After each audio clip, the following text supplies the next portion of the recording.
नमस्कार, आप देख रहे हैं कैपिटल टीवी का खास शो महाराष्ट्र फाइल्स। आपके साथ मैं हूं परवीन शेख। आपको बताएंगे क्यों महाराष्ट्र में मीट की दुकानों पर मचा है बवाल, क्यों मस्जिदों पर सख्त हुए सीएम फडणवीस, औरंगजेब की कब्र पर शौचालय बनाने की किसने की मांग, कांग्रेस को कैसे शिंदे ने दिया झटका और क्यों एकनाथ शिंदे की 4 योजनाएं हुई बंद। इसके अलावा जानेंगे कौन किसकी बढ़ा रहा है टेंशन, कौन किसे दे रहा है चुनौती। साथ ही आपको इन सभी खबरों से कराएंगे रूबरू। लेकिन तमाम बड़ी खबरों में आगे बढ़ने से पहले एक नजर डालते हैं महाराष्ट्र की टॉप हेडलाइंस पर। महाराष्ट्र में मल्हार सर्टिफिकेट पर मचा सियासी बवाल। नीतीश राणे ने हिंदुओं से कहा मल्हार सर्टिफिकेट की दुकानों से खरीदे मीट।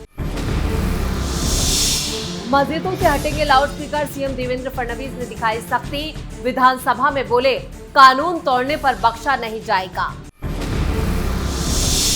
औरंगजेब की कब्र के ऊपर शौचालय बनवा दो, गीतकार मनोज मुंतशिर ने की फडणवीस सरकार से अपील। कांग्रेस को डबल झटका, शिंदे सेना की ताकत बढ़ी, उद्धव गुट ने लगाए गंभीर आरोप। एकनाथ शिंदे की 4 योजनाएं बंद होने पर रोहित पवार का तंज, कहा महायुति सरकार में शिंदे की योजनाओं पर चली कैंची। खबरों में सबसे पहले बात मल्हार सर्टिफिकेट पर मचे बवाल की। महाराष्ट्र की सियासत में हलाल और झटका मीट मुद्दा बना है। चिकन मटन खरीदने वालों के लिए एक नई पहल की शुरुआत की गई है। नाम है मल्हार सर्टिफिकेशन। जी हां, महाराष्ट्र सरकार में मंत्री और बीजेपी नेता नीतीश राणे ने मल्हार सर्टिफिकेशन का उद्घाटन किया। नीतीश राणा ने हिंदुओं से अपील की है कि सिर्फ हिंदुओं की दुकानों से ही मीट यानी मांस खरीदें।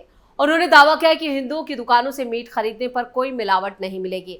अब सवाल यह है कि आखिर ये मल्हार सर्टिफिकेशन क्या है और मीट में कोई कैसे मिलावट कर सकता है।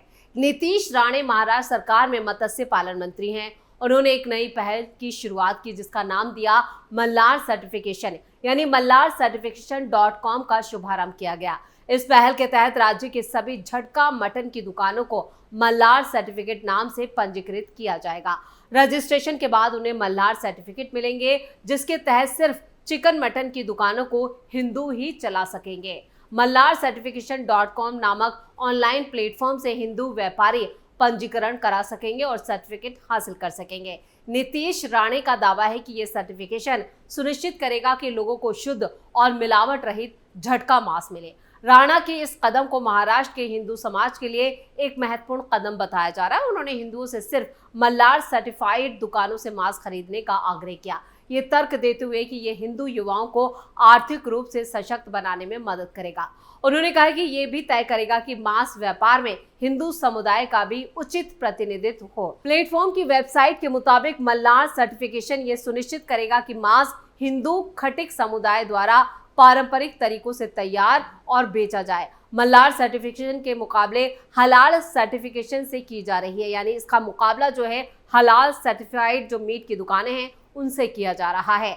हलाल सर्टिफिकेशन ये प्रमाणित करता है कि मांस इस्लामी कानूनों के अनुसार तैयार किया गया है। हालांकि इसे लेकर महाराष्ट्र में सियासत तेज है। नीतीश राणे के इस कदम को कुछ लोग मांस कारोबार में धार्मिक आधार पर बंटवारा पैदा करने वाला करार दे रहे हैं और नीतीश राणा वैसे भी इस तरह के बयानबाजी और इस तरह के कदमों के लिए जाने जाते हैं। लेकिन महाराष्ट्र में अब मीट की दुकानों को लेकर एक बवंडर जरूर खड़ा हो गया है। खबरों में आगे बढ़ते हैं। अभी रमजान का पाक महीना चल रहा है, ऐसे में मस्जिदों से तेज आवाज में लाउडस्पीकर बजने के खिलाफ आवाजें भी उठने लगी हैं। महाराष्ट्र विधानसभा के दौरान भी ये मुद्दा उठाया गया, जिस पर खुद सीएम देवेंद्र फडणवीस ने खड़े होकर जवाब दिया। देवेंद्र फडणवीस ने कहा कि अवैध लाउडस्पीकर्स को हटा दिया जाएगा और जो लोग शोर या प्रदूषण कर रहे हैं उनके खिलाफ सख्त एक्शन लिया जाएगा। लाउडस्पीकर का इस्तेमाल करने के लिए निर्धारित नियमों का उल्लंघन करने वालों के खिलाफ कार्रवाई की जाएगी। अगर वो शोर करते हैं तो उनकी अनुमति को स्थायी रूप से रद्द कर दिया जाएगा। ये मसला जो था वो महाराष्ट्र की विधानसभा में बीजेपी विधायक अतुल भातकलकर की तरफ से उठाया गया था।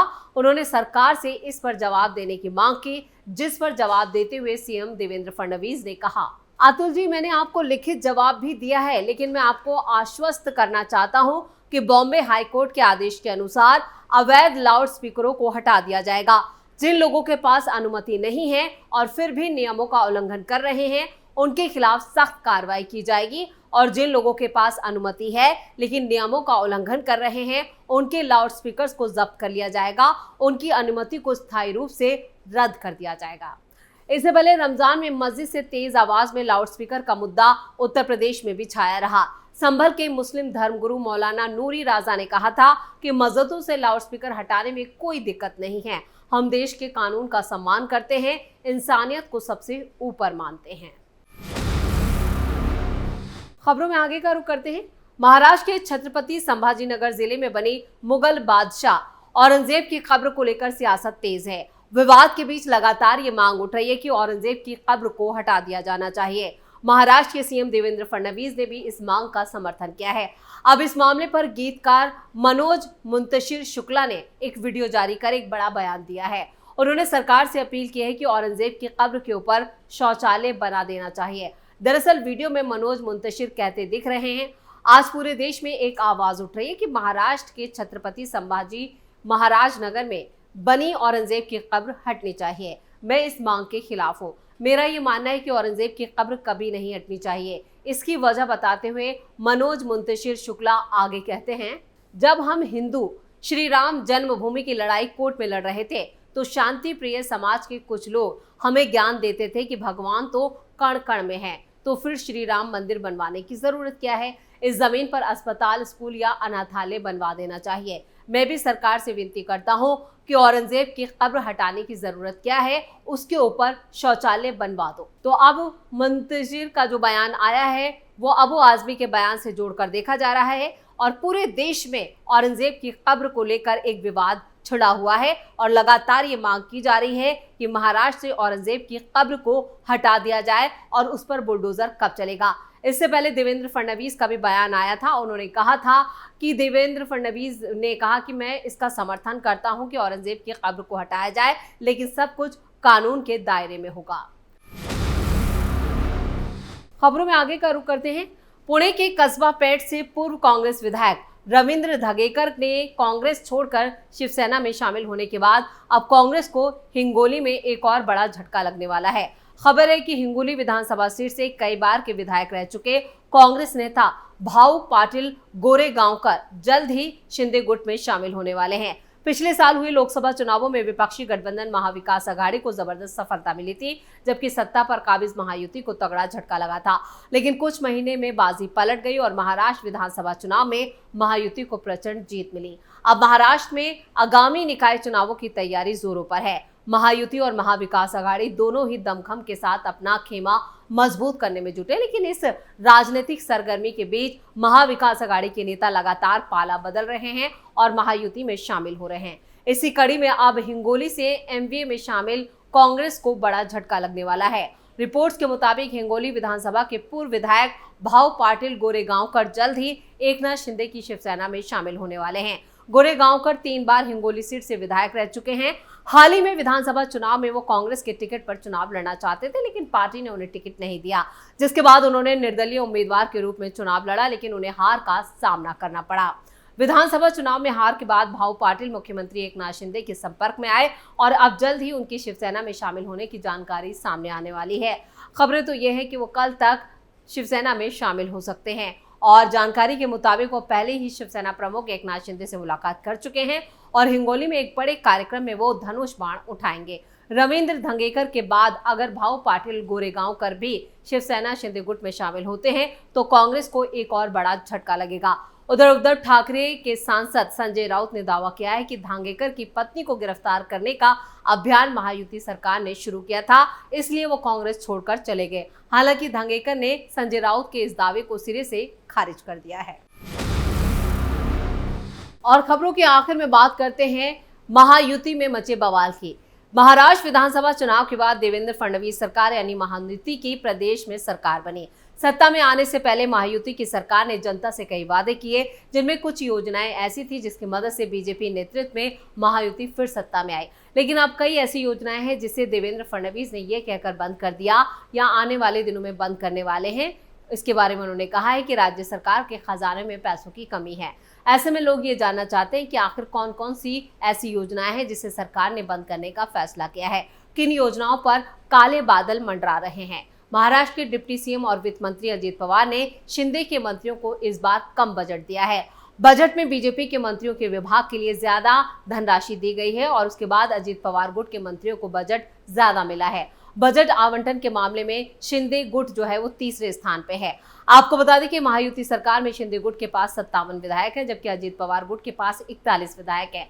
ऐसे संकेत हैं कि आने वाले दिनों में विभागीय निधि आवंटन में असंतुलन बढ़ेगा। फिलहाल बीजेपी के हिस्से में 89,128 करोड़ और एनसीपी के हिस्से में 56,563 करोड़ और शिवसेना शिंदे गुट के खाते में 41,606 करोड़ रुपए आए हैं। एनसीपी शरद पवार गुट से विधायक रोहित पवार ने महाराष्ट्र सरकार के बजट पर कहा कि विधानसभा चुनाव से पहले महायुति सरकार ने कई लोक लुभावन घोषणाएं की थी, जिसका फायदा उसे चुनाव में मिला था, जिनमें पूर्व सीएम एकनाथ शिंदे के मुख्यमंत्री कार्यकाल के दौरान कई योजनाओं का ऐलान किया गया था। दूसरी तरफ प्रदेश के वित्त मंत्री अजित पवार ने जो बजट पेश किया है, उस बजट में शिंदे की योजनाओं पर कैंची चला दी गई है। रोहित पवार ने कहा है, लाडली बहन योजना के तहत 2100 रुपए देने की घोषणा की गई थी, लेकिन अभी तक प्रदेश की महिलाओं को इस योजना के तहत सिर्फ 1500 रुपए मिल रहे हैं। इसी तरह बाला साहेब दवाखाना, आनंद दिगे और तीर्थ योजना के तहत कई योजनाओं के लिए इस बार बजट में फंड नहीं दिया गया है। महायुति सरकार में अब शिंदे की अहमियत खत्म करने की कोशिश की जा रही है। यानी जिस तरह से शिंदे को कम बजट दिया गया है, उसको लेकर अब विपक्ष जो है हमलावर है और सत्ता पक्ष पर लगातार निशाने साध रहा है और कह रहा है कि शिंदे को ठिकाने लगाया जा रहा है।